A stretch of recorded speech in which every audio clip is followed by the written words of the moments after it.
And we are live on Tap, the after party, after hours edition. Thank you all for being here. We're celebrating today the grand opening of No White Guilt Collectibles, which you can find at nowhiteguiltcollectibles.com. We will have that in the description, of course, of the video, and we will be dropping it in the chat as we move through the show. I'm joined today by my colleague, friend, brother, and fellow prankster, Jared of the Great Order. I'm also joined by a shining star in our rapidly growing community that serves white well-being. Phoenix Fire herself is with us today. Over the course of the next hour and a little bit, I guess, depending upon community involvement, we're going to be talking with Phoenix about her and my collaboration in the building of that store in the service of white well-being. We'll talk a little bit about, I think, Born Guilty, maybe Go Free as well. I might even read a couple of passages from Born Guilty.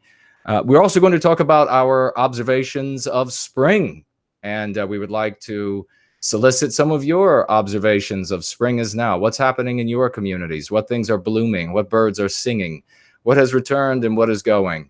It's a fabulous time of year, and this is it's a period of growth, and that's where we are. Despite everything else that's going on, we are in a period of blooming and budding and emitting the redolent scent of white well-being into the airs of change, into the winds of change.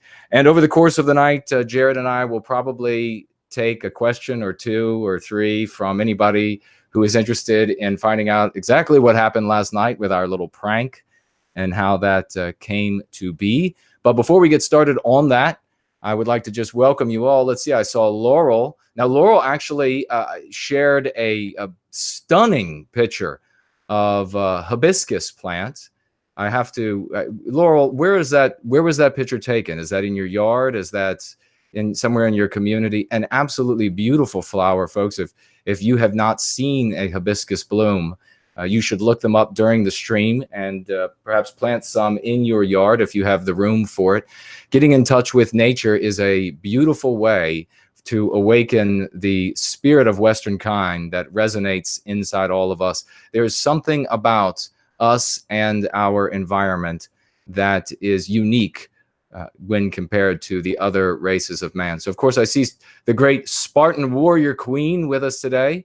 She's going to be helping us, as always, with any trolls that try to come in and cause us to fall prey to Gresham's law. We don't want that to happen. I see Kevin. I see Unsafe. I see Resurrection Jose. A lot of good people. Folks, I see Sean. I see, let's see, who is that? Horst, I see. If you could, please tweet and gab, post to Facebook, post to Minds, post to VK and any other social networking platforms you might have to get the stream out. This is a big celebration. As you can see, I have a banner on the wall that is the banner that runs across the website, again, which you can find at nowhiteguiltcollectibles.com. I had that made into a physical banner. I have streamers. I have balloons in the background. I maybe even have some party poppers. We'll see as the night goes on. So this is a fun night. This is a night. Oh, and maybe if you all can see, you can tell me this in the chat if you can see this. But I have even broken out my multicolored illumination device for my water glass. If you can see that, let me know. I know in a previous show when we celebrated our birthday, you really couldn't tell, but I think it looks visible on my camera today. You're the master of subtle light shows. I am. You have these like little things that go on, and you're like, "Can you see that? That's like one of your trademarks." Exactly. Can you see the almost invisible thing? And you know that actually is something that is a theme that runs through all of my work, and you'll find many secrets sewn into and hidden in Born Guilty and Go Free. For those who have the eyes to see and who can look deeper, they will find many different layers of meaning in the work I have there. I see the great Philosophicat with us. She was our guest last night. A guest last night. There's Jennifer. Great to see you. April. Let's see. Philosophicat said, "Isn't every night fun night?" Every night is a fun. It is. It is. It is. But this is a little celebration. more. There's a little more lighthearted tonight because Let there's me been see. a lot of stupid stuff going on. And Jason said to me, "We need to do something celebratory." Exactly. Laurel writes, I put lint from my dryer and even hair from my hairbrush for the birds to use for nesting. That is beautiful. I've never even thought of doing that. I have purchased. Thank you very much for sharing that, Laurel. That is splendid. I have purchased nesting materials and placed them out for the birds, and they will use them. Laurel says, perhaps to my question earlier, that the hibiscus is perhaps on her patio. That would be stunning to have that right at the entrance to the home. A beautiful evening to you, Jason, writes April. Great to see you. Thank you so much. A lot of good people. Kaiser, I see, is here. Marcia is here. Tony is here. Again, ladies and gentlemen, if you could tweet and gab, make sure you like the stream, click the thumbs up. That helps to weigh the stream down. There's Shauna. That helps to weigh the stream so that it will get spread when it's not being throttled by the anti-white censors that try to keep us down. And make sure that if you are subscribed to my channel or Jared's, that you are still subscribed. And make sure if you have clicked the bell that you are still linked to the bell and will receive those alerts. We see a super chat that just came in from Frost Forge, super chatting with $2. Keep fighting the good fight, guys. Well, amen to you. Thank you. And we hope the same for you. Keep building in this community. Keep working. All of us will come together. I kind of like my metaphor for the dinoflagellates. I still haven't looked it up to make sure that that is the exact name of those little animals. But if somebody could do that in the chat, that would be splendid. They're little animals that live almost like microscopic size. They live in the ocean. They emit an almost infinitesimal amount of light. And when they're agitated, they glow. Alone, they are imperceptible. But when they all work together, as in like when the waves are crashing on the shore and they all get agitated, the entire waves begin to glow. That whole part of the ocean begins to glow. What you have on your glass? This over here, yes, I have a bunch of dinoflagellates. No wonder why you're such a fan of subtle lights, like that little St. Patrick's, the 4-leaf clover in the back. And when we did the birthday party back in February, yes, these subtle lights on the wall, a little bit of light on the glass. Yes, Jason is the king of subtle light. I'll let your imagination fly with that poetic metaphor. Lisa writes plankton. No, I think they're called dinoflagellates. Maybe I'll look it up during the show. It's a rare little animal, but it's a spectacular phenomenon. Unless they are considered a type of plankton. Now, that could be. Somebody will have to look that up. Dinoflagellates. But let's see. Okay, we also have a super chat from Exopragma donating $10, not writing anything, but super chatting by way of that familiar alternative. And if you want the super chat at that location, please don your wet suit and dive down into the description. You'll find it down there. Otherwise, you could super chat here on YouTube. And if you would like to make sure, or at least up the chances that Jared and I will see your comments, as well as Phoenix, please tag us in those comments. And it will significantly up the chance that we see the statements and comments that you make. We are a community, so this is about all of us coming together. So what I would like to do is let's let Phoenix Fire say a few things about herself, whatever she would like to share, introduce herself. And by the way, ladies and gentlemen, we are also, if I don't think I've put it up yet, I will absolutely put it up.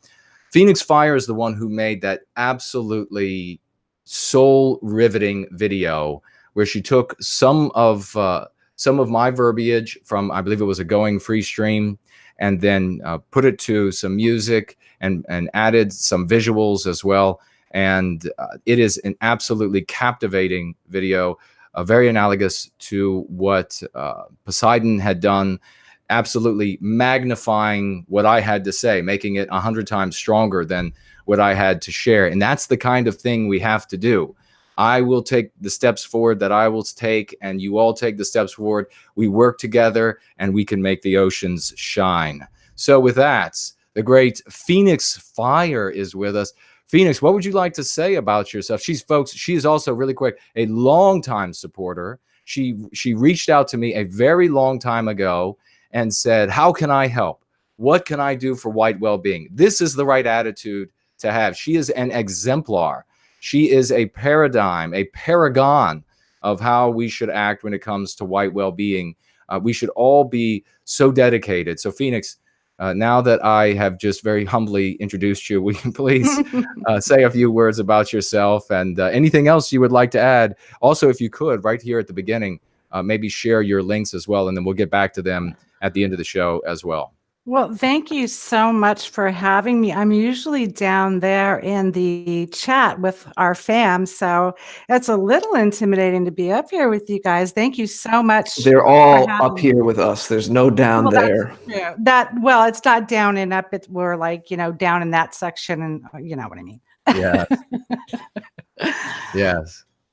Please continue. Yeah, I'm here because I helped Jason with his shop and his banner, and we're celebrating today. And I'm so glad to be here to celebrate that. I'm so excited to be here. Thank you. No, that's fantastic. It's absolutely splendid. Folks, I was speaking with Phoenix, and we were talking about just things going on, things that could be done, ways that she could help. She was offering her time, her talents, and that's the kind of thing we have to be doing. I mean, all of us, we all have to work. We all have to serve some master that we don't want to have to serve to be able to earn the dollars that we need for things like electricity, food, water, etc. But then what you do with your life is outside of that. Your job is not your life, or it shouldn't be. If it is, you've put yourself and your soul and your meaning in the wrong place, unless your job can be serving white well-being. Unfortunately, most of us don't get that opportunity because of how the anti-whites always attack the means of support, the supply chain that reaches those at the front line. So it necessitates that we have jobs elsewhere, that we earn an income from elsewhere. But this is where our real meaning is. And Phoenix Fire, having a golden heart, wanting to participate, a great example of how we all should behave, as I say, reached out to me, and I was speaking with her. She had sharing with me some of her talents, so different ways, and we were going back and forth about ways that she might be able to help the cause of white well-being. And then just out of nowhere, I was, because I was like the exact opposite of what I have done and do in my business life, because I simply don't have the time. I was taking orders for different products like this T-shirt you see here, just by way of email. People would write me and say, hey, I'd like that, and I'd write them back and say, well, this is where you have to contact me, and then I need your address, and etc. And it was as amateurish as it could possibly be. And I said to Phoenix, what I really need is some kind of like online store. And she said, as a matter of fact, I know how to build those, and I will build one for you. And she essentially just, we shared some thoughts. I shared a little bit of a vision of kind of aesthetics and etc. She took the ball and ran with it and made it happen. That banner that you see right there, that beautiful banner that is inviting, that brings a smile to your face. It speaks on many different layers. I mean, Jared was mentioning about these subtle things. The banner speaks on many different layers, specifically and beautifully crafted by Phoenix. And by the way, folks, it wasn't like she never got upset. She came back. She would show me banners. I'm not entirely sold on this banner, and what do you think? And then I would give some thoughts, and then she would go back and work again, and then again and again, and until it was just polished, until it gleamed like it does now. Never at one point did she get upset or frustrated and feel like giving up.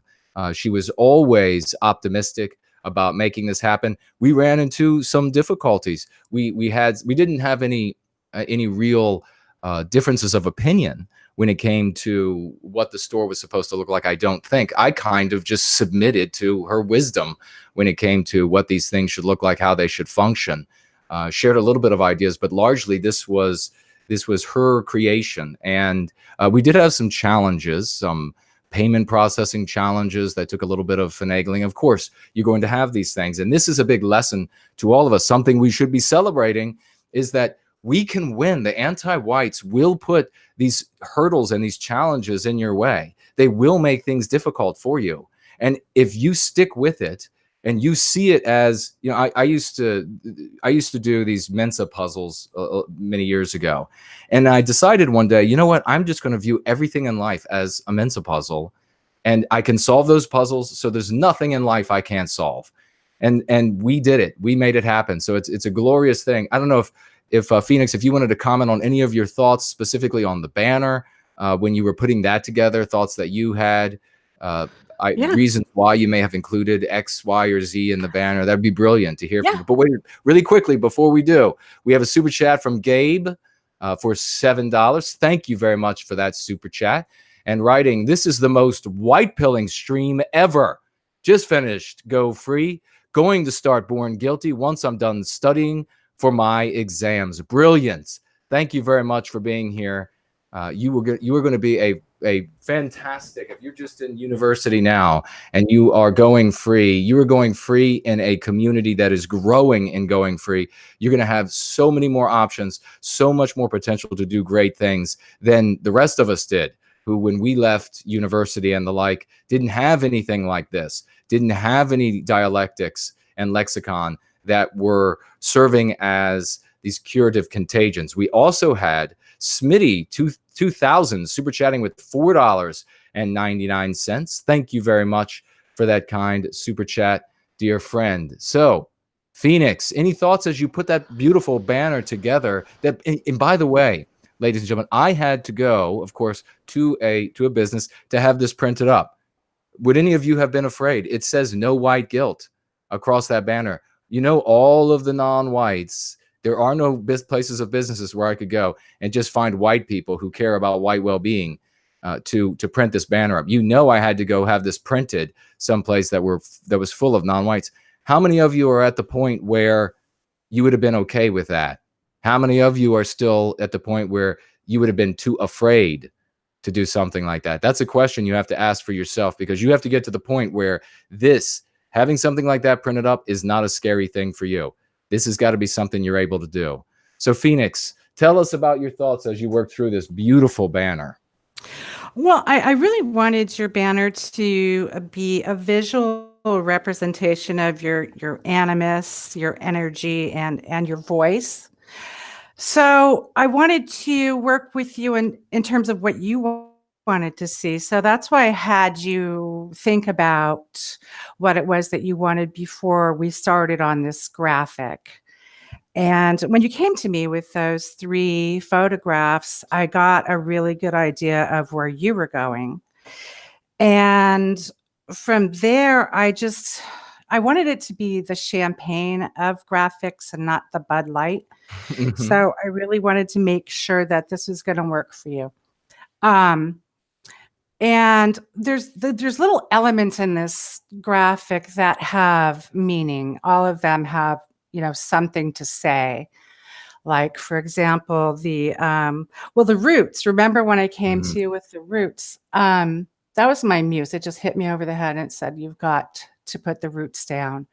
That's what Jason's saying. That is his Promethean story, is laying down the roots for our people. And then the evergreens were just that strong, never fading, never wavering green tree that had strength. And once you saw those, that's when you wanted those white flowers coming, and that also kind of represent white lights, our people, and that tree. And I thought that was a brilliant idea. And it actually worked out quite well. That tree caused a lot of problems a little in the beginning, trying to get those roots in there, in the eye, but it all worked out in the end. Then we have the house on the hill. That represents hearth and home, and that's where we're going to be living. The little girl in the O is our future. And you wanted the red, white, and blue flag in there. So I incorporated that for you in the no white guilt lettering. And then the cardinals were sort of kismet, weren't they? They were, because I see them in my yard all day. And then you told me that's your state bird. So I thought, wow, okay, that worked out really nicely. What else? Yeah, I just thought that it represented you pretty well in the end. Oh, and it was a lot of collaboration, Jason. It was a lot of you two. It was. Please, Jared, go ahead. No, go on about the story, but then I want to talk about the banner. I'm glad we're giving it a lot of attention, because just so the audience knows, this is the first time I've seen it. Jason didn't show this to me prior, and I saw it just before going live, and I was quite taken by the banner, Phoenix. It's not just something I'm saying because we're doing this live. I was quite taken by it, and I'm trying to process why that is. And I'm sure it could be richer if I had more time to think about it, but I already have some thoughts about why it struck me. But first, please, if you want to continue a little more about how it came to be. Yeah, and just a few things, and then I very much want to get your input on how it strikes you, Jared.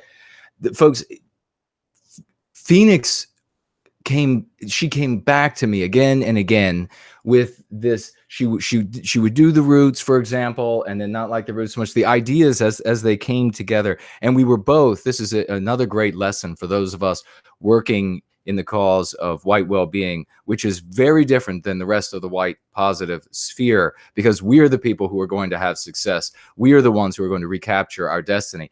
We were both humble when it came to the collaboration. We both were able to be mature enough to be right, but also mature enough to be wrong. And that is where we have to be when we work together for the cause of white well-being. That's what matters. We were talking about this with Philosophicat yesterday, that you have to master yourself, and to be able to master everything else around you.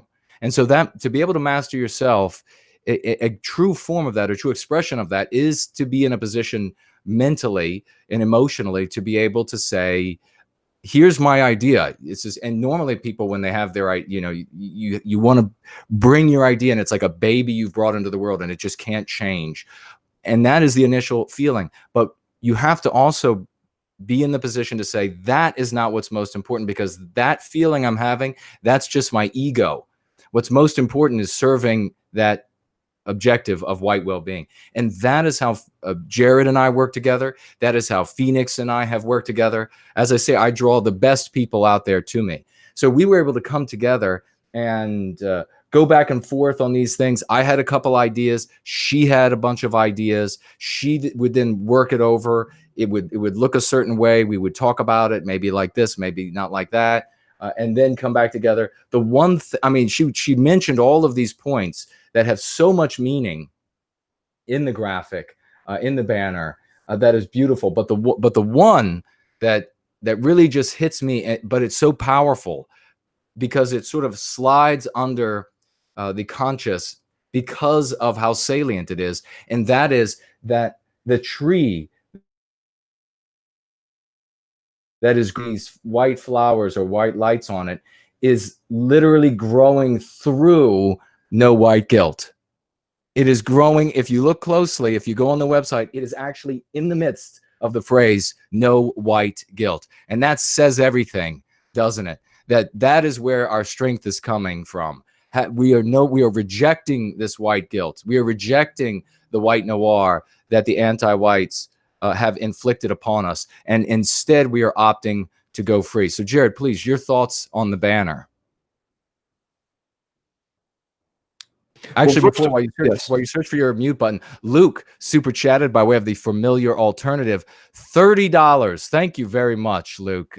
A great friend and champion in our community. And he writes, so happy to support the work you do for white well-being. Thank you, as always. Hope everyone gets outside and enjoys the wonders of spring. Amen. And we're going to be talking about that very shortly and getting a lot of your all opinions and observations. So, Jared, please.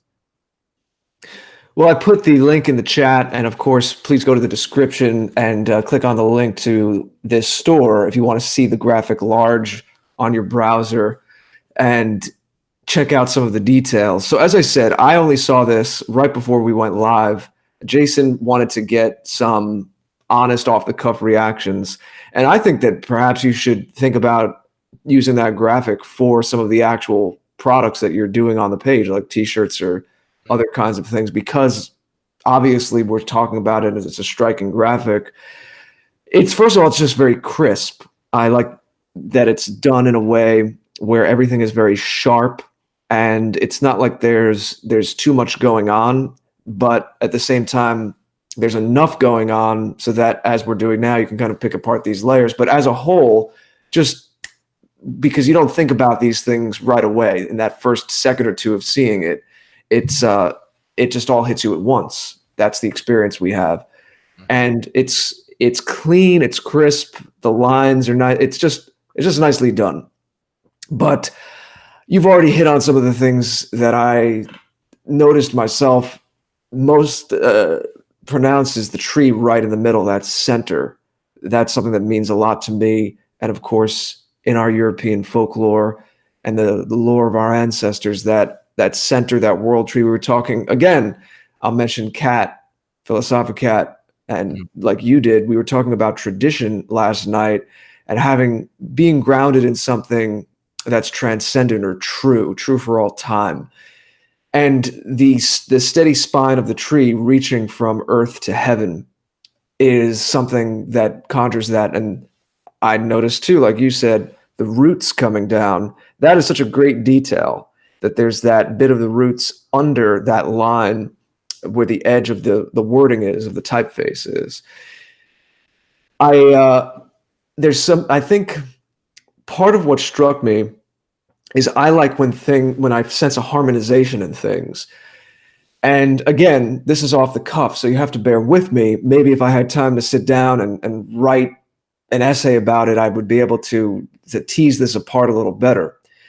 My subjective experience is that somehow, Phoenix, you managed to convey all 4 seasons in one image. I really love that sense of harmony and blending, because we see, especially in the background, in those darker shades, we see the dark evergreens, and we come from temperate climates, and we respond, and I mean, we all love trees, walking in nature. I think all of us love hiking. You know, I know Jason and I do, and I would imagine a lot of people on this show. It's certainly something that comes up in the chat. So there's the dark forest, and the evergreens, of course, they're still there in winter. And we think of Christmas time, the Yule tree. So there's hints of that, right?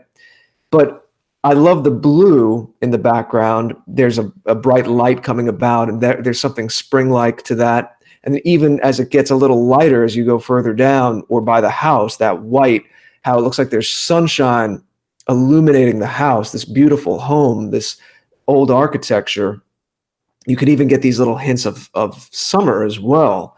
And the cardinals just struck me. This is a personal subjective thing, but in my own family, cardinals have a certain significance. So it's interesting for me to see this, especially with my grandmother, whose birthday I was actually born on. And we were very close during her lifetime.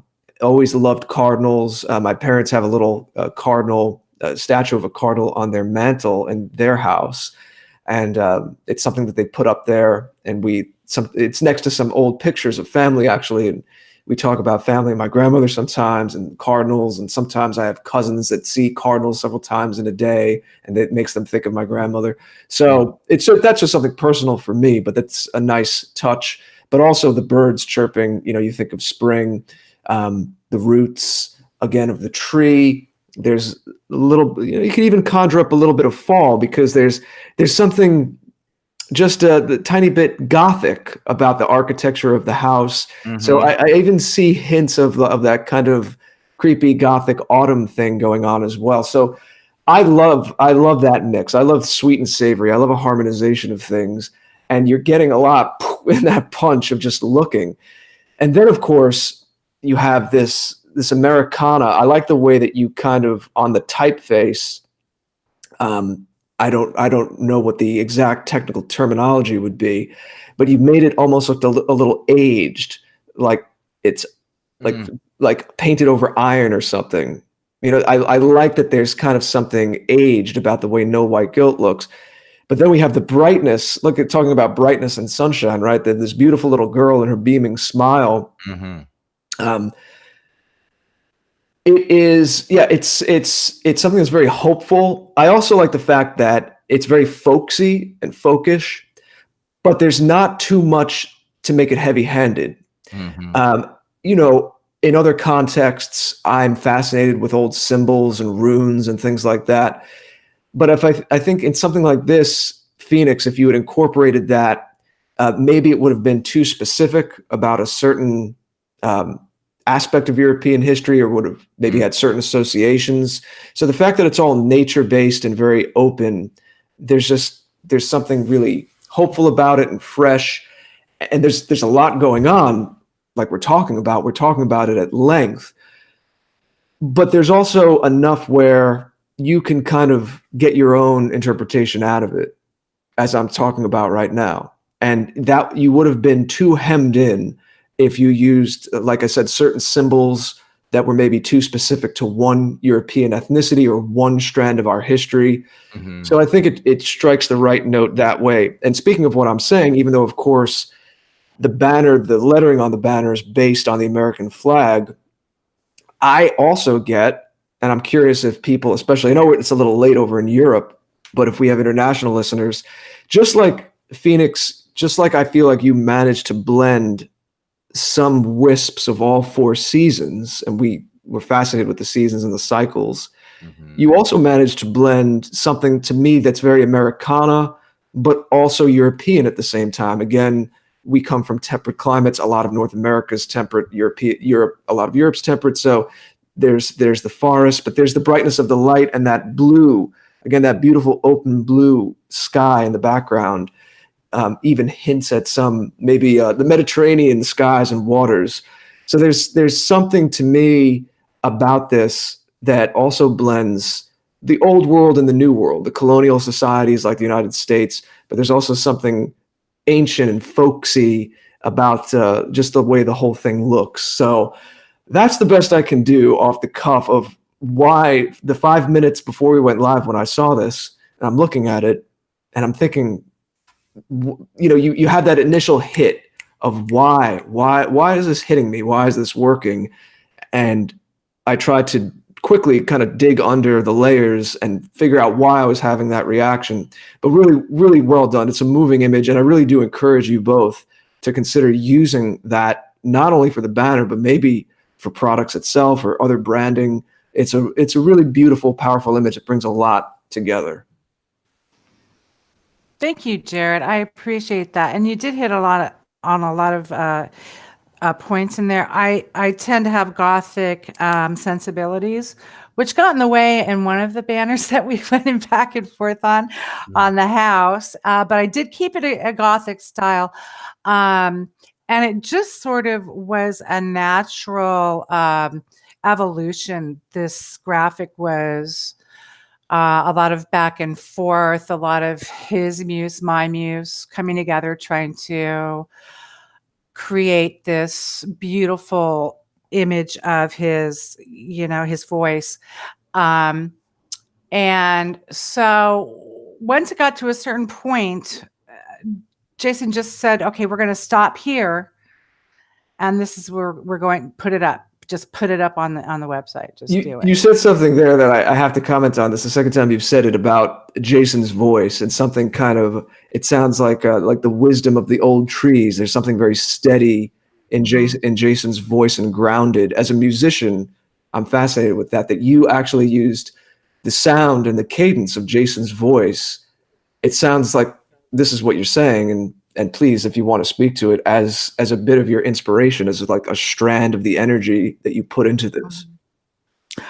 His voice, yes, and his voice in terms of who he represents, what he represents, what his message is, and he has a very strong message. And I wanted to make sure that that was obvious and people could look at that graphic and feel it and get something out of that graphic that says Jason. Yeah, it's compact. It has a punch to it. So you you definitely achieved that. Thank you. Yeah, it was actually, when it came to the banner, I had the generic idea of just a typical banner. And Phoenix then said, let's not do that. I don't want to do just the basic. I want to do something that's different. I want to have something that has a completely different type of edge to it. And so I submitted, and it came out beautifully. I'm so happy that we worked it that way. Let me read a couple. Ross Hunter had written a nice touch with the roots there. Planting the seeds of pro-white dialectics. Very well said. Well written.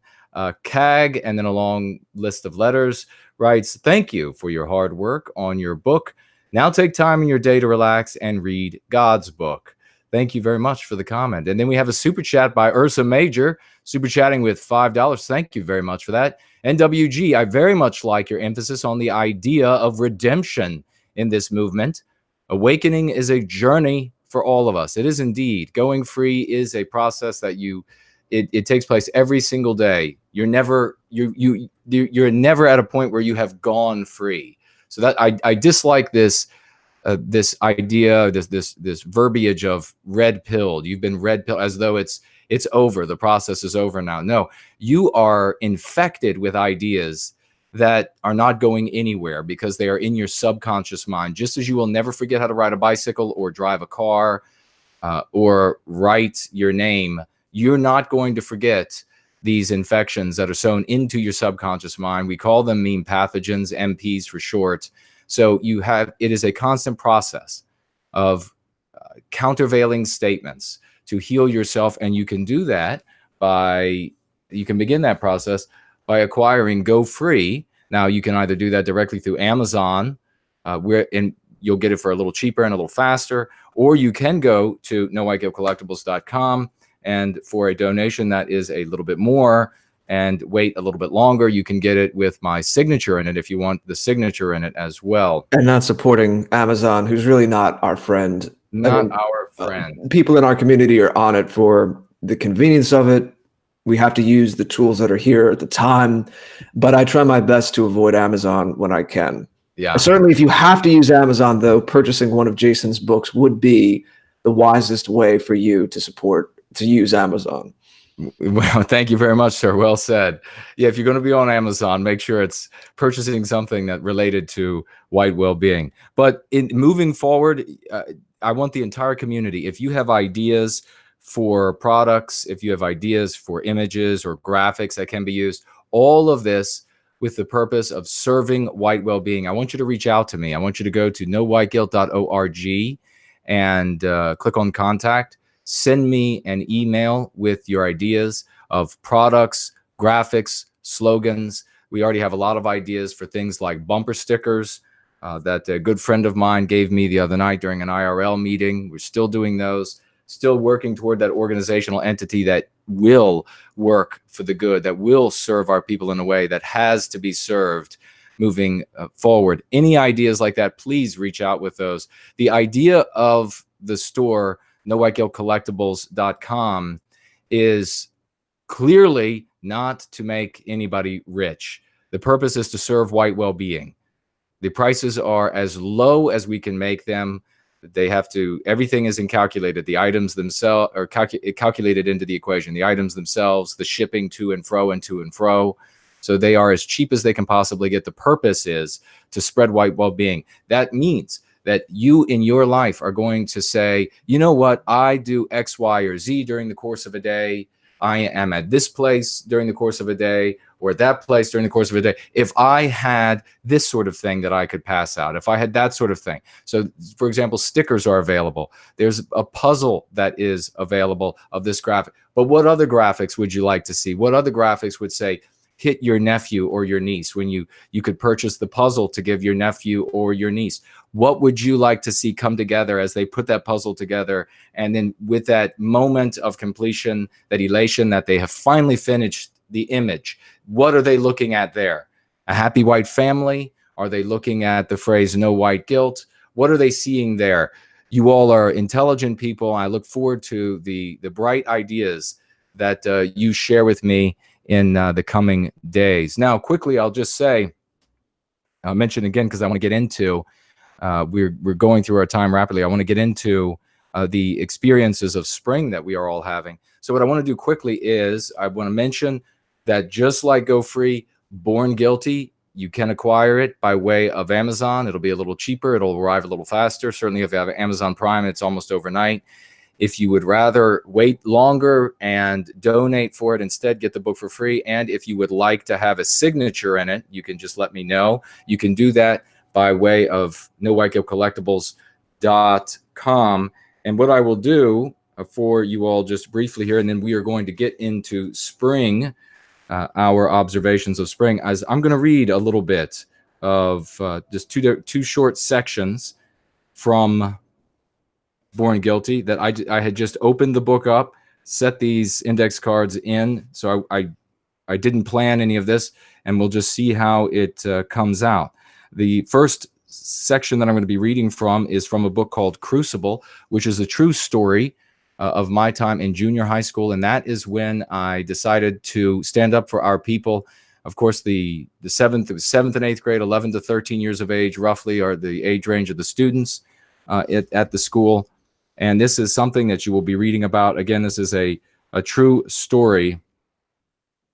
I guess I'll just bring you up to speed. I was contemplating my concern that I was having at this point in the story about a young lady that I had a crush on.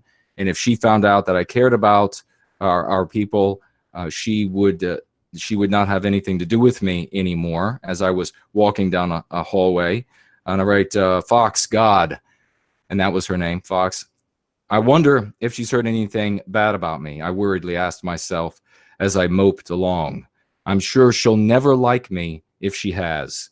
I need to find out what she... That's the little racist, a boy excitedly shouted. Confusedly stirring out of my internal dialogue, I alarmingly noticed face after face searching me as though expecting to find horns or infected sores. The world became dreamlike as an area opened in the throng of students by a set of large chestnut doors, gates through which I had to pass. Before those doors were 2 8th graders, a mestizo and an Asian. Wearing venomous grins, they were uniformed as wannabe rappers, the mestizo kid sucking on a blood-red lollipop as they mocked me. Yeah, that's him, said the lollipop sucker through red-stained lips, while passers-by slowed to a halt to watch the exchange. My mouth and eyes gaped. A panicked voice in my head urged me to run, but I couldn't move. I just stood there atop legs I couldn't feel, helplessly watching as the crowd made space around us. Are these the ones? My thoughts anxiously screamed. Oh my God, is this it? Is this the beatdown? What you got to say now? Jeeringly demanded the Asian boy as the walls drew in upon me like a trap and nameless students turned on me with blank faces, waiting for my response. But I didn't answer him. I couldn't even think beyond the word racist. I had never been called a racist before. Over the years of my short life, the word had been weaponized, value-loaded to such an extent that it struck me like a hammer. In movie after movie, TV show after TV show, class after class, we were taught that a racist was evil, ugly, stupid, cruel, bestial, wicked, white. I wanted to speak. I wanted to defend myself by saying I wasn't a racist, that all I wanted was dignity for my people. But fear paralyzed my mouth. Dread gathered around me as the Asian kid got in my face, bumping his chest into mine and leering threateningly down his nose. He berated me as the lollipop sucker barked with red-lipped laughter. You got a problem with me? Because I ain't white? Huh? Mother. Huh? I ought to beat your shit, he sprayed, a fanatical blaze in his dark eyes, the heads of the crowd tracking the insults and their impact like a bowling ball on helpless pins. I heard a loud clap. My vision went white and came back, my cheek stinging. He had punched or slapped me. "What you got? Huh? Huh?" he shouted, wildly throwing his arms out to his sides. My mind went blank. Nothing came to me. No idea of what to say or do. Nothing. Not until a lesson my father had shared. A man never fights when he doesn't have to, son.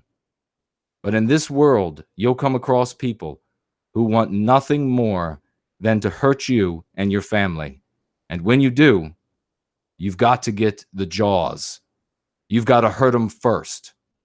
Don't worry, you won't have to guess who they are. You'll know them when you see them. At last, I had my response. Fury filled me. My jaw tightened. My fists clenched. A moment later, and my book bag fell from my shoulder as my fist crashed into his face. And that is where I will stop with that segment. And then briefly a short passage from Prometheus Rising, a book that is mythopoetic. It's written in a lyrical tone and voice, and this is about the creation of our people.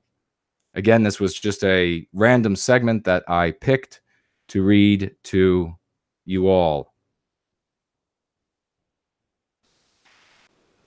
As russet and auburn leaves eddied on a chill wind under a cloud cover that clung to the treetops, the Serenine captains erupted into heated debate, some urging they resume their war against the Prometheans, yet others there were, though their numbers were fewer, who argued against the war. Homeward their hearts were turned. Some, and Captain Ween Chen, chief among them, held forth that if only they renounced their war against the works of Prometheus, that, unmolested, they would return to their homes. But the decision was given not to these, for louder and more numerous were the voices of those who cried in rapine and lechery. Thus, there was a splintering of their force, for a fifth of their number rebelled, decamping with Ween Chen and other captains of like mind. Those who remained, and Captain Zhu Ween prominent among them, foolishly hardened their hearts, turning their feet westward to the carnage and devastation of war. But never would they come to the ringing clash of swords at Fallow's gate, nor would they lie in their beds or look upon Ordoom again.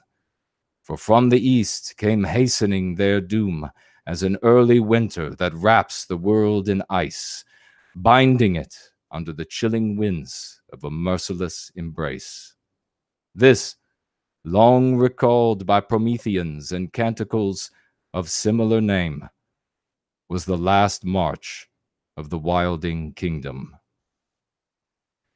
And those were the two segments that were selected at random from Born Guilty. One was the story from Crucible, my time in junior high school. The other from Prometheus Rising, a mythical, poetic story written about the rising, the creation of our people, and our splintering, tracking a narrative arc from that creation to our present day. And if we could, if everybody's ready, begin talking about spring. Of course, I will answer any questions that anybody has about anything that I just read, but I would also like to get into some of this subject matter about our observations, about the things that are changing in the world around us now as spring blooms to life, the animals coming back out. I just saw yesterday an eastern cottontail, first one this year, happily eating the lovely plants in some lady's front yard. So even though he was as cute as could be, I'm sure the owner of those plants saw him as a destructive force. So anything that either of you would like to say, please go right ahead. and I'll take a look at the chat. Well, our guest first, Phoenix, anything about spring? Thank you, sirs. Well, I have to say, during the vernal equinox, that very day, I felt a shift, a very positive shift. And I don't know what it was, but I just remember smiling and for no particular reason and just feeling happy. And then I remembered what Jason said about the first Western sunrise, I believe it was that he said. And I think maybe he's onto something, and he knows more than most of us, because that hit home to me. And I'm seeing our people really coming together now and waking up and finally forming a family. And it feels good. And I'll pass it on to you guys. Beautifully said. Beautifully said. Jared, please. The fascinating thing about what you just said, Phoenix, is this is a recurring theme. We spoke to Rory and Mother Hen from Verbo Tempestus recently, a couple of times, actually. They were on the after party several weeks ago. And more recently, we did, and it's late night somewhere, our more casual radio style stream. They were on along with Liv Heidi, who started whitedate.net. And we did that particular stream on the 28th, a week and a day after the vernal equinox. But we had mentioned there, I've seen other people mention in chats, it just seems to be something a lot of people are picking up on, and too much so to be a coincidence, where it's not like all of these people necessarily know each other or all necessarily even listen to each other. But I've heard from a lot of different quarters, people saying that there was something about this spring when it hit. I've even seen more peripherally in my own life, maybe people not from these chats, not from this movement, but just overhearing things from friends or family, that they randomly started to make some changes, spontaneously did some things that were healthier for them. That, yeah, this time of year, don't get me wrong, people tend to do stuff of that nature, do things of that nature, spring cleaning, both externally and internally. But there's something about it that seems more pronounced. And especially in light of what we're doing here and why we're gathered here on a stream like this and in this community, as we do so often, a lot of people are saying the same thing about something positive going on, which has been the intention of what Jason and I do, both individually and together. As you know, our work often does dovetail in these streams, that we've always wanted to do something positive, and we're meeting more people who are talking about things that are positive. That's not to be Pollyanna-ish, and that's not to deny that there's an immense amount of challenges and dark spaces to look into realistically and bring our light there as well. But the difference is an increasing number of people that we're speaking to, that we're allying with in various kinds of ways. Mother Hen and Rory and Liv, like we just mentioned, are certainly some of the people who come to mind, and there are others who have this perspective of they're looking at things realistically. We understand that there are challenges, and they're going to continue to be challenges. It's not an ostrich denial kind of thing. But, well, just again, I'll reference our conversation last night with the Philosophicat. We ended by discussing that this is primarily about character and a state of being that you arrive at. And, well, you continue to develop, because Jason's absolutely right what he said moments ago. With going free, you're going. There's always a continuation process. You're always striving and growing and forming and learning and shedding things that you don't need.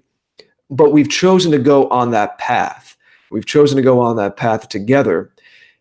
And we've been doing it for some time. But every so often, there's a feeling of a breakthrough or a milestone. And even amidst a lot of bad news that's gone on, we've gotten what you could call, from one perspective, bad news this week. And we're going to continue to talk about that. There's things going on in the world, and we need to be able to wrap our heads around that and frame it. Jason and I are trying to maybe get some streams together later in the week that speak to some of the news going on. But the intention behind it and the state of mind, the state of being, the frame that you're coming at all of this from, more people are understanding that it's about who you are. It's not particularly that you've read all the right books, that you have the best political philosophy worked out. It's wonderful to be well educated. This is a movement that calls people to be better, to strive, to always be better mentally, physically, spiritually. So you're not going to hear us deride continuing to learn and read books and go to museums and inspire yourself and learn new things. But the first and last word is your character and the energy that you're bringing something to. And as I said a moment ago, every so often there are milestones. And for whatever reason, take this as you will, and we certainly open this up to the chat if anyone has a way to, or different ways to interpret this, or their own experiences, or what they think it might be. Although I think the sweetness of this is that it always remains something of a mystery, right? And certainly, Phoenix, we encourage you and ask you if anytime in the stream, if you have more thoughts on this, please do share. But for some reason, this spring equinox of 2019, something felt different. And the last time I felt it actually was another cosmic event, you could say. And that was the Great North American Eclipse on August 20th, 2017. And it was right after Charlottesville. Again, it was a very trying, challenging time. And I was on Red Ice recently. And I spoke to Henrik about this because it was a nice thing for me this March. And it was funny, I didn't know this. I was going to have this reaction yet to the equinox when we recorded this. But I remember seeing Henrik and Lana get up on that at that time when their channel had been attacked after Charlottesville, and they released a video on August 20th or thereabouts of 2017 when that event happened. And they said, you know, even though there's a lot of challenges right now, it feels like there's a rebirth. It feels like something is going on. And they came back with their project even stronger. And I was able to say to Henrik that I actually launched my site on that day, and shortly thereafter began publishing my first YouTube videos. That was happening right as I was on the verge of birthing the Great Order. I felt something turning then. I didn't necessarily plan it that way. I was getting all of my things ready, but this event happened. There was Charlottesville, but then there was this eclipse and people were talking about it, and Henrik and Lana released this video where they were just out in the woods, just holding their camera. They had their whole project had been decimated. And they had to start fresh, and people were worried. Content creators were under attack. People were getting doxxed, and people were obviously, some people went to jail, and that's a whole other situation and something Jason and I again want to explore. But throughout all of that all those dark, challenging scenarios, there was this little glimmer of light, like those first shoots of the new flowers and leaves that we'll see soon blooming and budding where we are in the spring. And it just so happened serendipitously that was the time that I launched my project, The Great Order, which eventually led me to meeting Jason and everything that you know that him and I do together. And I was able to thank Henrik and draw that connection, and he appreciated that seeing him and Lana make that little video themselves and that they were just going to continue going is coupled in my mind to when I started. That's what was going on when I started, and it's always burned into my memory. So I have that same feeling right now, that there's something birthing in this spring, and I think we all feel that there's something crackling. There's, even amidst all the crazy things going on, there's something crackling underneath the surface that we are ready to feel that freedom of spreading our wings and not caring anymore, and not being subject to the meme pathogens, the negative conditioning. HB 2014, who's a great supporter and has a wrench now, and is someone he's the guy responsible for making these clips. He messaged me today on Twitter saying that Jason and I should do more material on the subconscious. And I said, yeah, I mean, it's an important subject because it dovetails perfectly with what Jason wrote in his first book, Go Free. About and that's what meme pathogens are, where there's so many sick messages that run counter to our health and our well-being. And as Jason said earlier, we're always going to have to be vigilant about keeping them cleansed. It's not like you do one fast or one cleanse or have 1 week of eating good food and then you're healthy forever, right? Or you don't go to the gym for 2 weeks and then you're fit forever. It takes constant maintenance and work and dedication. And it's the same way with keeping your mental state clean and healthy, and keeping your energy, you could even say, clean and healthy and harmonious, so that you're an integrated person and you can then reflect that into the world and affect other people. And that's what we're all doing here. To use Jason's metaphor, I'm tying a lot of things together right now, but to use Jason's metaphor about those little microscopic organisms in the ocean that all light up together, that's what we're doing right now. We're lighting each other up. So that's the feeling that a lot of us are experiencing during this spring. We're going to be speaking to Blonde Buttermaker. I'll give you a little, that's the exclusive. She's our next guest on the after party. It's going to be this Saturday night. It's going to be fantastic. And I know that she's very in tune with this as well. We just have so many positive people coming out of the woodwork. And yes, we'll continue to talk about news and politics and frame that to a certain degree, because we need people framing that and understanding that. But that's just one piece of the puzzle. This is a culture. This is a personal development. This is holistic. This is whole mind, body, and spirit. And I feel like that's what's going on. All of those things are being brought together more, the whole picture. And this spring is pregnant with that. I'll leave it at that for now. The spring is pregnant with all of those beautiful things that have been forming over the last few years. I couldn't agree more. I'm going to pass it over to Phoenix for some of her observations of what's going on around her in nature. But I want to grab a few out of the audience. I saw a few really interesting comments. I saw, let's see if I can go back and find. Somebody said they feed a wild turkey. I think it was Chuck Ford. I feed a wild turkey. That's fantastic. I do occasionally see wild turkeys marching through the countryside here, through the woods. I haven't had an opportunity to feed them, but they are fascinating animals. I understand that they are, for hunters, the most difficult to hunt because they have color vision and they're intelligent and they can see a great distance. They also can hear well. And that is why hunters have to wear camo for those animals. But they're beautiful. I enjoy seeing them as well. Let's see. Jennifer, I think, said something about bunnies in her yard. And I can briefly tell you about a story about a bunny, a wild bunny here, an eastern cottontail. Very briefly, I will tell you this was 3 years ago now. If you've seen, I have a video on my channel where I talk about saving the animal dies, but I attempt to save a young female cardinal who flew into the window on the side of the house. And I end up bringing her in and nursing her for a couple days. Unfortunately, there was some sort of terminal injury that seemed like she was going to recover. So I didn't feel it was necessary to put her out of her misery. Regrettably, she ended up dying in my hands. But a better story I did not make a video about was I was walking into the backyard one day and I heard this screaming noise. I never heard anything like it before.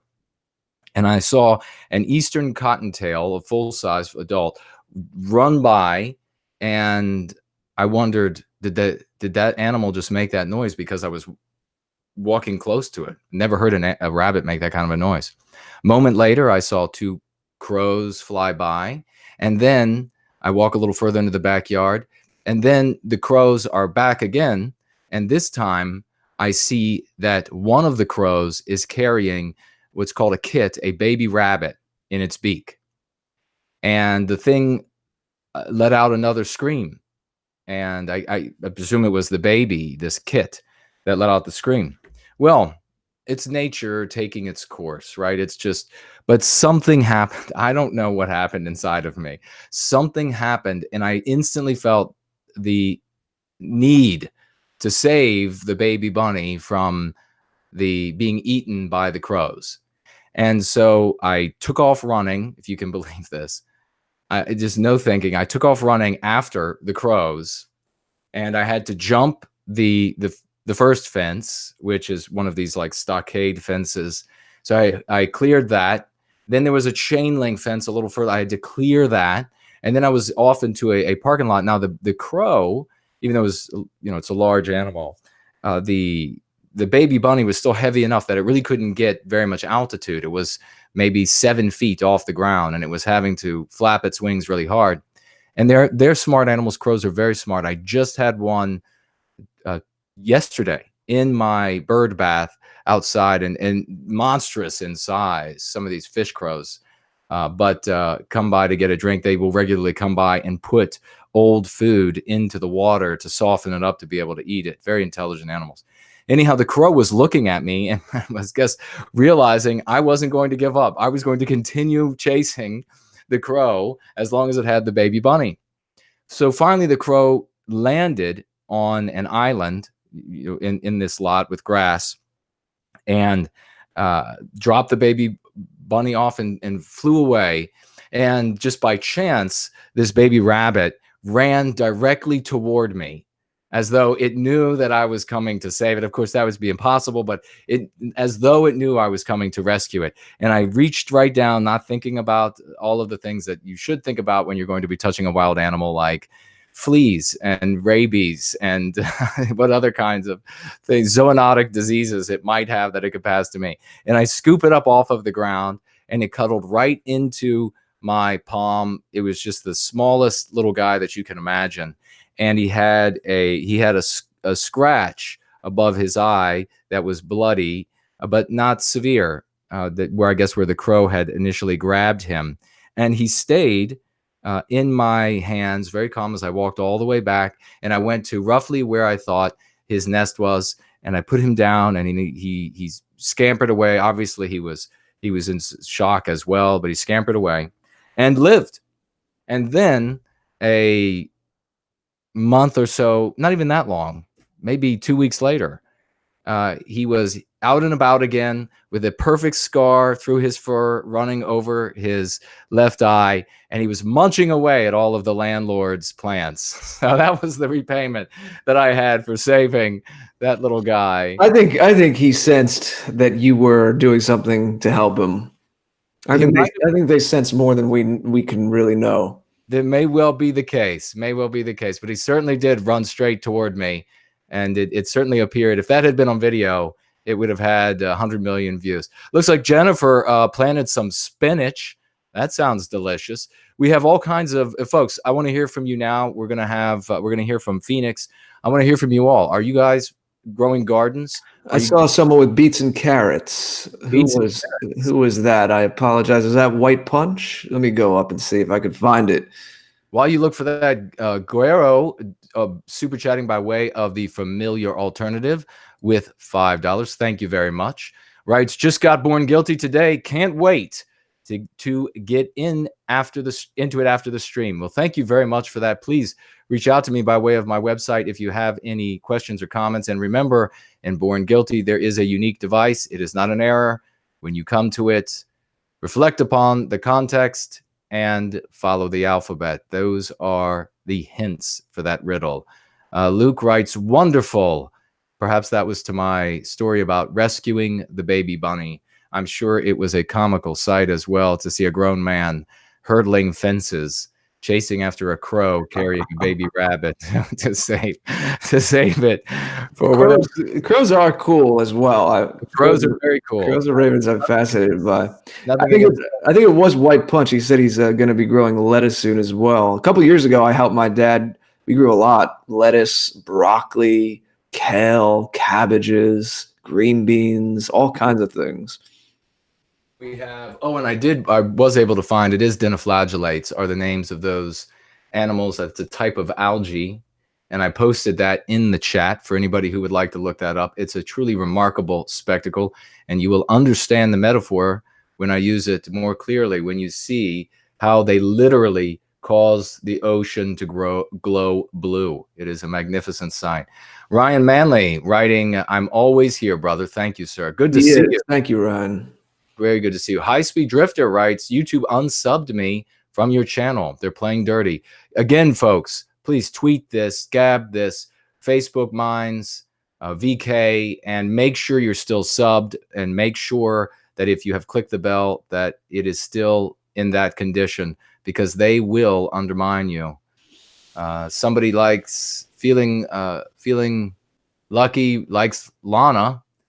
And who else do we have here? We had a question about your talk with Josh Neal on UBI. Unfortunately, if you don't know, Josh Neal's main channel, No Apologies Live, was nixed by YouTube. But go to my timeline. I shared his BitChute, and he has a backup channel where he's currently re-uploading all of his old videos. Josh is a friend of the show, and we will certainly have Josh on whenever he wants to kind of have his comeback tour, if you will. Right. Yeah, very, very good. We will come to his aid. Yeah, see, potatoes, beets, carrots, peppers. Spartan Warrior Crean writes, white bunnies' lives matter. They do indeed, especially when you're watching one about to get killed. It was just something I could not permit to happen in my midst. Nature, I'm not, I guess I don't have a queasy stomach. I know what happens in nature, but I just couldn't stand there and watch that take place. So everybody, what's going on in your community? What's going on in your yards with your plants? Do you grow flowering plants just for your own entertainment? In this area, Washington, D.C., the flowering pear trees are now all blooming, just beautiful white blooms over these trees. A magnificent spectacle ever. The cherry trees, of course, are blooming here as well, and that is magnificent. Oh, yeah. Not only those are amazing. Yeah, but all over Northern Virginia. All of the dogwoods are now budding and leafing, and they will be blooming soon. Of course, they come in pinks and whites and everything. These things are magnificent. So are the hellebores are blooming. If no one's ever been in that area, when you walk in the springtime with the cherry blossoms in the DC and Northern Virginia area, it's almost like there's this white with pinkish snow on the ground when all of the tiny little leaves fall. And just in the same way it's magical to walk through snow in the wintertime, it's in a weird way the spring equivalent of that. Something I'd recommend for anybody to do if they're in that area. I've had the pleasure of doing. No, absolutely. It's truly, and when you're driving through that as well, especially as these white petals or pink petals are falling through the sky onto your automobile, truly a beautiful sight. Something that as members of Western kind invigorates us. Truly beautiful. Azaleas and rhododendrons are budding as well. They'll be coming into bloom soon. So, Phoenix, what are you seeing in your area, plant or animal-wise? I live in a forest, so I have about a lot. I do. I do. I haven't been fortunate to see my cute little white bunnies this year yet, or my chipmunk, whom I'm madly in love with. I named him, actually, Alvin McMillan. And I love him. I haven't seen him yet. I have 4 dogwoods that are beautiful right now. They're yellow and green and pink. And I do have a whole ton of flowers, bulbs out there, but they are just sprouting right now. This year, I will be planting food for the first time. So I got a bunch of organic seeds. I haven't planted them yet, but April's a little tumultuous. So I kind of wait till April's over because we might get another freeze. So I'm going to wait for that. But it's looking pretty good. The trees are sort of budding. And it looks pretty good out there. I am looking forward to everything blooming. Oh, yeah, as am I. Things, just the redolence that floats through the air during this time of year. Technically, of the seasons, of all of them, I love autumn the most. But this is a particularly special spring. For the reasons that Jared said, for the reasons that Phoenix said, this is the year of the first Western sunrise, and all of the years hereafter will be the years of the Western sunrise. So this spring is truly something magical is taking place. I mean, everything. I was just out the other day and I saw they're called spring azure. They are little kind of purpley bluish butterflies. I saw some of them already. I saw some butterflies. They're called cabbage whites. Those are little butterflies. They could be kind of a mascot for our cause because of the white wings. Different kinds of some of the birds don't want. We have dark-eyed juncos that don't want to leave. They normally leave here and are gone already by this point, but they're sticking around rather than heading north for whatever reason. I love this mini season where it's this apex where I am. Things aren't quite blooming yet. It's still, you just feel it on the cusp. It's in the 40s, usually Fahrenheit. For our Celsius friends, I think that's roughly between 5 and 10 degrees Celsius. And things are, it's just about to, and it's that anticipation.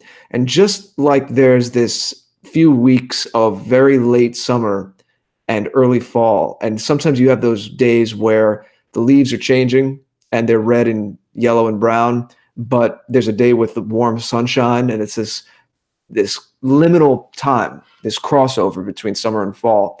This is the liminal time of the crossover from winter to spring.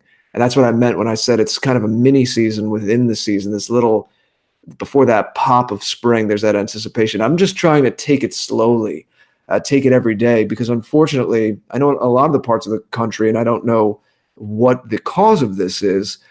A lot of people complain, and tell me if you've heard this, that spring has gotten a little shorter, that it used to be a little bit longer. And for a lot of people, they feel like it goes from cold rain right to summer. All of a sudden, it'll be cold and rainy. And we know spring's transition, it could be up and down, and that's just part of the deal. But then you get, all of a sudden, it's like 80 degrees Fahrenheit in May, in late May or something, and you didn't really have those like 50s and 60s Fahrenheit. I don't know what all the Celsius conversion is, but you can go do that. But that mild, and you kind of have this scent. That's the other thing about the springs. You smell spring, just like you smell autumn. And that, the olfactory sense, is such a magical aspect of the seasons of spring and fall, the transition seasons. So I'm really hoping it goes slowly. But no matter what happens, I'm already in a spring mode. So even though it's a little cool where I am sometimes, I'm still in that spring state of mind. And I love all the seasons, and I'll enjoy summer when it comes here, but I'm really hoping that experience of the spring lasts, and it feels like it's its own little world. Yeah, absolutely. Agree with that. Let me see. We have Resurrection Jose was asking about, does a chia pet count? I think it counts for two, an animal and gardening. Yeah, good on you, Jose. Together. Let me see. Ryan asks the question, how can the percentage of the non-white population be the same if it was at one point when he was younger and at the same point when he was older? Well, the rest of the population, our population, is growing as well. They may be artificially suppressing that number. Certainly when it comes to the counting of mestizos as white, it is definitely a possibility that there are far fewer white people in the country already. So that is something to keep your eyes on. Let's see. Does anybody else say anything? I saw somebody said something about maybe the cherry blossoms in France are already taking place.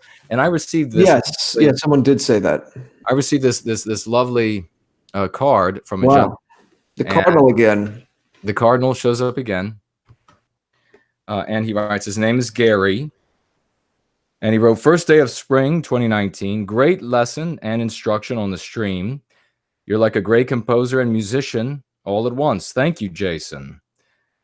Such great advice and foresight. Thanks for dropping me your address so I can donate, support white well-being, and may God protect and strengthen you all the way from and his location, brother. He writes what he's seeing in his area right now. He's seeing woodpeckers, robins, geese, blue jays, pigeons, doves, finches, sparrows, Cooper's hawks. Yeah, you've got to watch out when you have feeders out. Don't be just setting up a smorgasbord for your predator birds to come in and swoop, eat your little birds away. The hawks are beautiful animals, but make sure that they're not taking out all of the little guys that show up. We also have Promethean Persona says that one of his favorite quotes from Born Guilty is, this is an instance of me in junior high school when I believe it was when I was in 8th grade, and I was being chided for asking questions, for pointing out how the lessons were anti-white by the teacher. And I leapt up and I said, quote, "I'm sick of it. I'm sick of you. You could take your anti-white trash and shove it up your," and folks, you can figure out what the next word is. Would rather not say it on the stream, but it is written in the book. And then I marched out. That's really at a point in the story of a Crucible that I was taking a much harder tact when it came to the anti-whites, even those who were in positions of authority. So let me see. I've got these popper things. I don't know if they work. Let's see. Do them. Yeah, let's do them. I don't know. Oh, I heard that. I heard that upstairs. you heard that upstairs. I heard that upstairs. Wink, wink, wink. That was a serious firecracker. My God, did you see the emanation from the end? I do have to say, we began this stream, of course, talking about this new collectibles store and Phoenix Fire's help with it, the banner. I think that just occurred to me, you're talking about the Western Sunrise, both of you. I think that term Western Sunrise with some fitting graphics, I think there's something really to explore there. Yeah. Another graphic, Jason. Another graphic. we can do that, though. We can have another graphic. I see Spartan Warrior Queen, when Jared looked up toward the ceiling and said he could hear that, she said, "Stop it, Jared." Stop what? How many of you in the audience right now, listening to us right now, were with us last night when Jared, Kat, and I signed off, but the cameras continued to roll? And roll they did. Prometheus Persona says Jason and Jared live in a pro-white bat cave. I will tell you, ladies, I tried to get Jason to do another striptease, I guess, and he just wasn't going for it. I did try. I did. Phoenix asked in echoing, I think it was Jilly, if my pants were itchy. Oh, God. That's right. But not tonight, at least. Yikes. That's where I get off the exit. The exit. I'm not staying around for that. Oh, that's fantastic. Okay, so we have White Punch writes that we grow and raise our own food. Fantastic. I definitely encourage more of us to. Oh, and look, Spartan Warrior Queen. Now it's Jared's time to take it off. It is. Yeah, Phoenix Fire was relaying that message to me before we even began. From Spartan. I don't know, that Mediterranean sun makes people feel lively, I guess.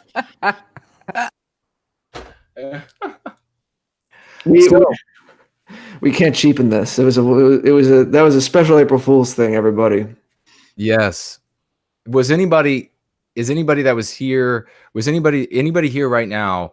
Were you there last night and thought it was real? Thought that we really had mistakenly signed off and the cameras were still rolling?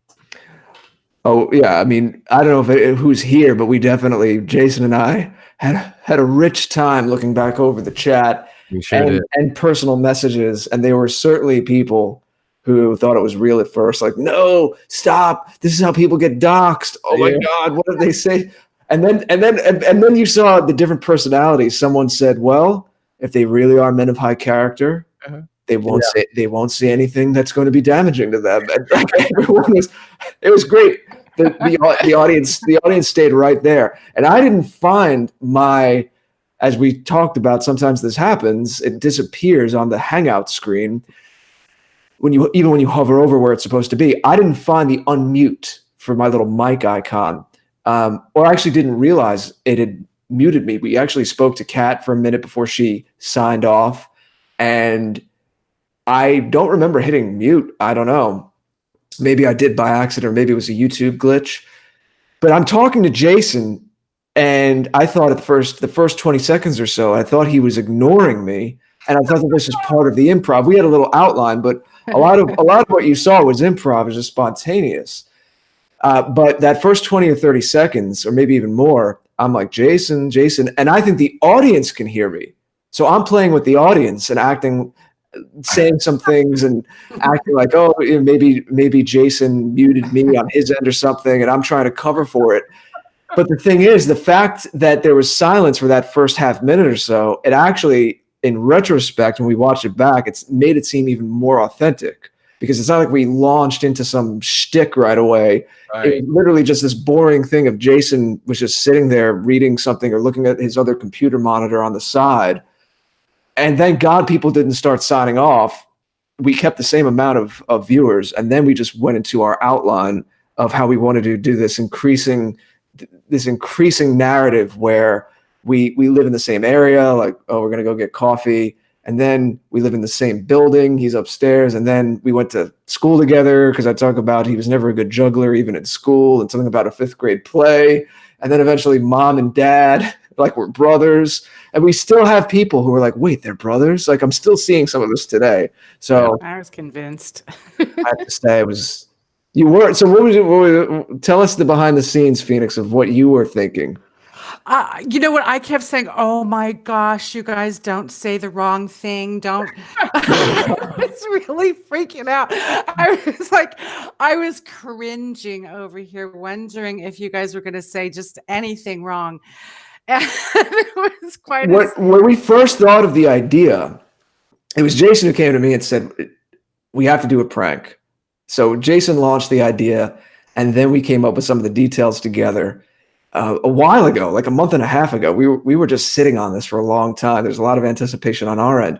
And when we first had a conversation about it, we briefly thought, do we do something ridiculous? Like talk about, I like someone said, like start playing rap music and say how we're going to go do cocaine and go see our black girlfriends and like everything that would just destroy everything that we talk about. But I was like, you know what? Some idiot is going to clip that. Yeah. And there are other idiots out there that'll think it's real. So better just, and it's more clever, if I may say, to do something that was a little more subtle. So we were happy with how it went. Agreed.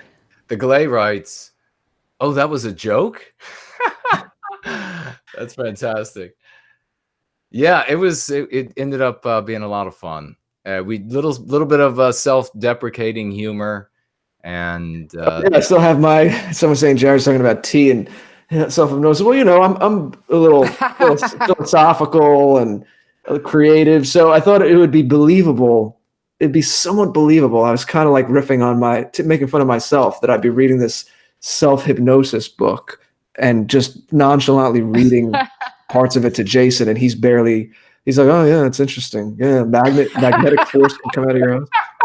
Because you know, I could take the piss out of myself. Like, oh, dude, I could see people are always like, Jared probably believes this, that, you know, magnetic forces come out of your eyes.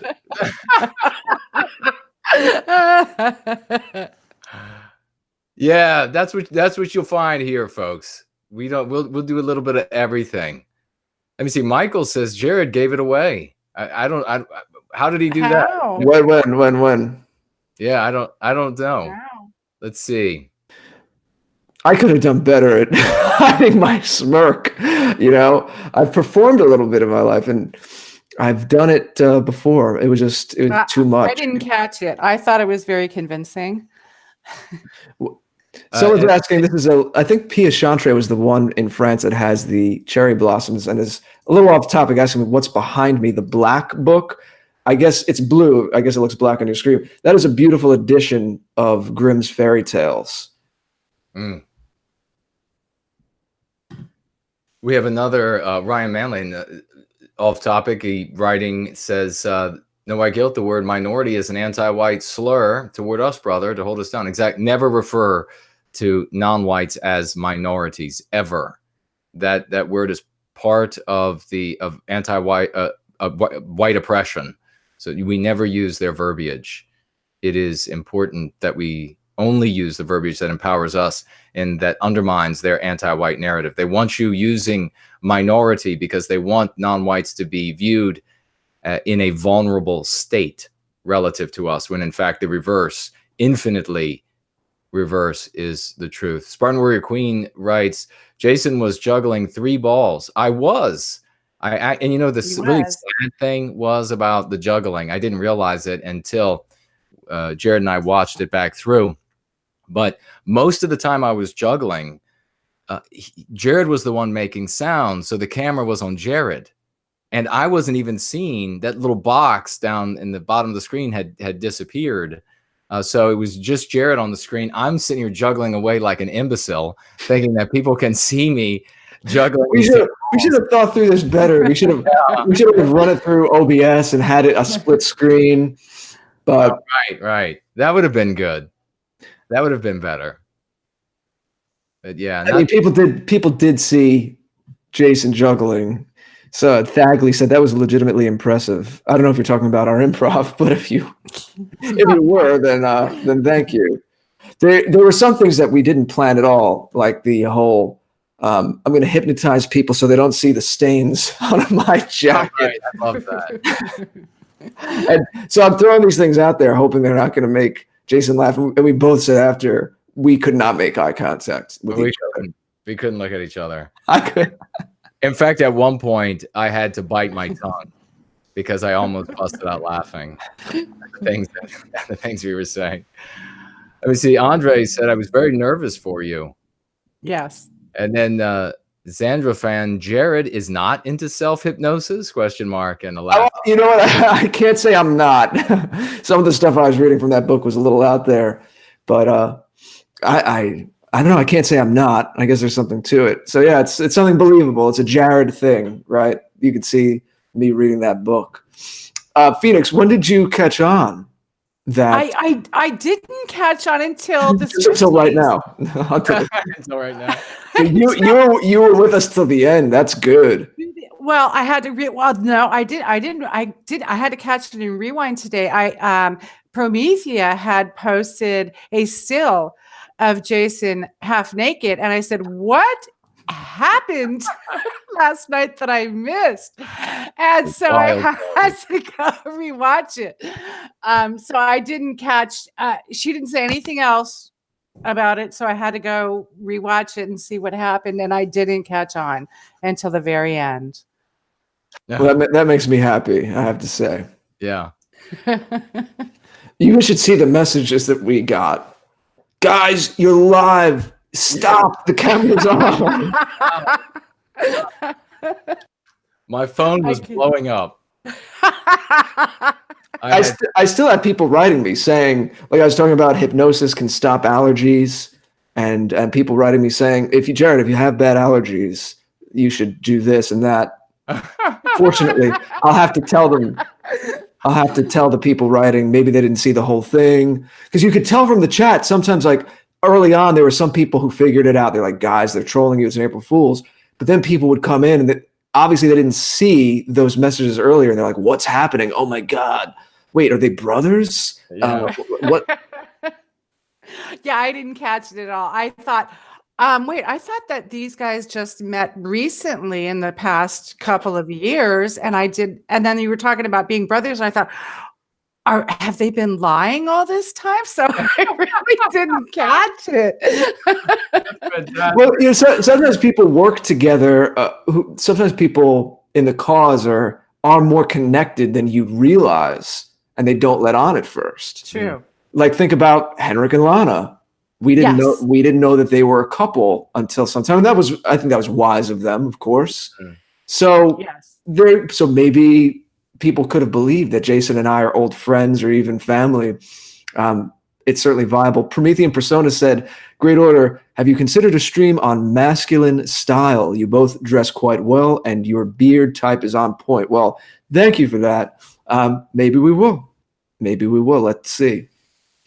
I mean, presenting, without getting egotistical, of course, presenting oneself well, I think is part of character, and there's something to be said of that. So we'll see if something appropriate comes up we want to talk more generally about health and wellness, and maybe you can work into that a little bit. But thank you for your comments. Yes, thank you indeed. Well, this has been an absolutely fantastic celebration of the grand opening of No White Guilt Collectibles. We had a fantastic time. I want everyone to think about as spring continues to bloom around you, as the animals come out of their hiding holes, waking up from winter. I want you all to think about how this is very much in keeping and in tune and in harmony with what we are doing as a people. There has been a long sleep for our Western kind, a long sleep for our race. We have allowed ourselves to be turned against our brothers and our sisters. We have allowed ourselves to be driven into mad wars where we have slain many millions of each other. And we must make sure this never happens again. We have allowed ourselves to be led by the nose by shysters and corruptors, by brainwashers, anti-whites, every last one of them.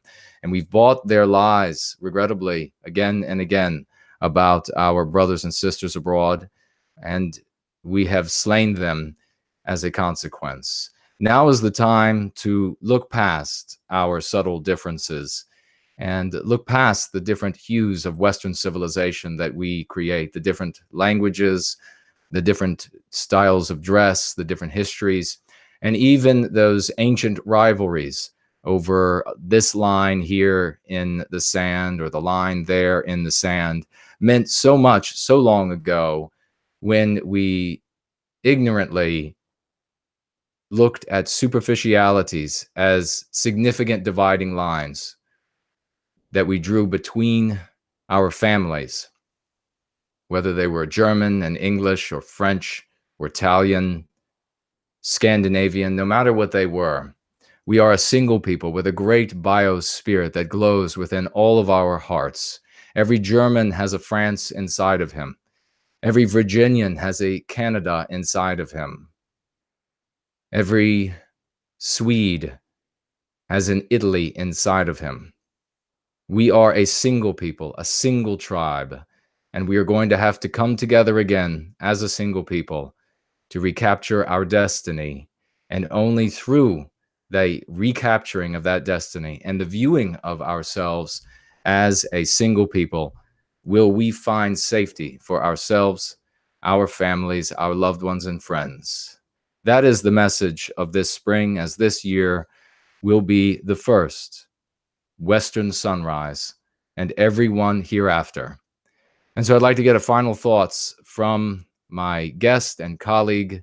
I'll pass it over to the beautiful Phoenix Fire, who is with us, to get her final thoughts and let people know where they can find her and the work that she is doing. I did include the link to the magnificent video that she made and is currently available on BitChute and will in the coming days be available also on my channel. So Phoenix, please. I just want to thank both of you. You are both a big white pill in a sea of black pills for all of us. And thank you for having me here. It's a pleasure to work with you both. And what a great group of people.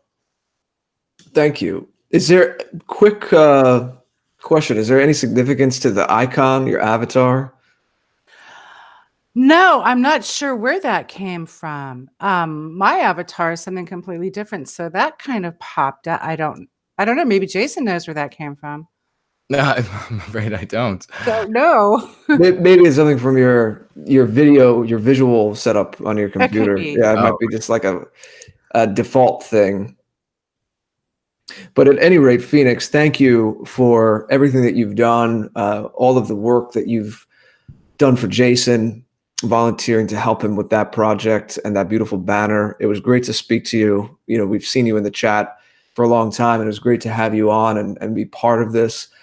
And I remind everyone of what we spoke about regarding this spring, about how things are blossoming around us and inside of us as well.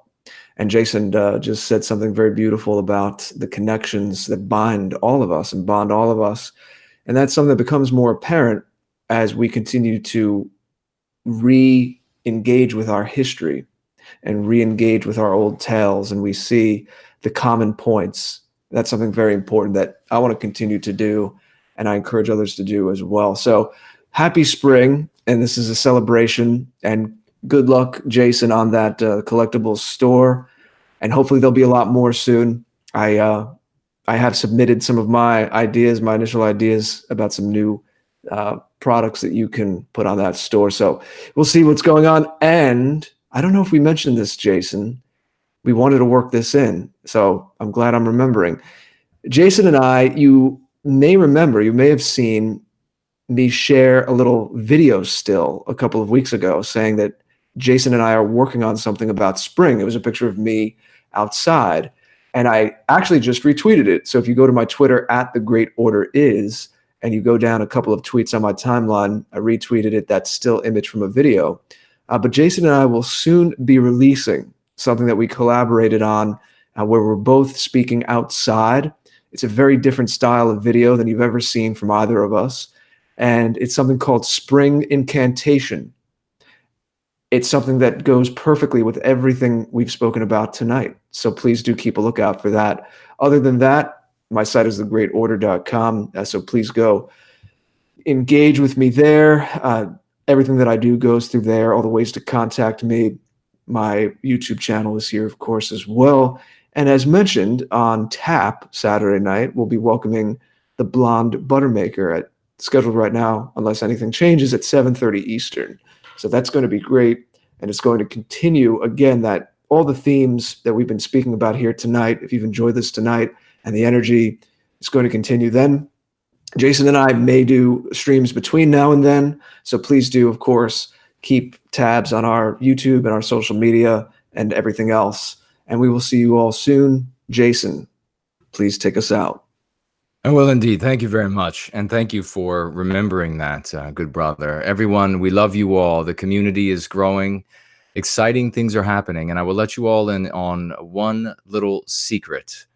And that is that as Prometheans, during different points of the year, we will put a white rose or white roses in the window of our homes to send a message to those passing by that we are in the service of white well-being. If you see the white rose or white roses in your windows, you know who lives there. Get some pictures of a white rose or roses in your front window and post them to your networks, Twitter, Gab, and the like. I look forward to seeing them. But until then, let the rains fall and the white roses bloom. Good night.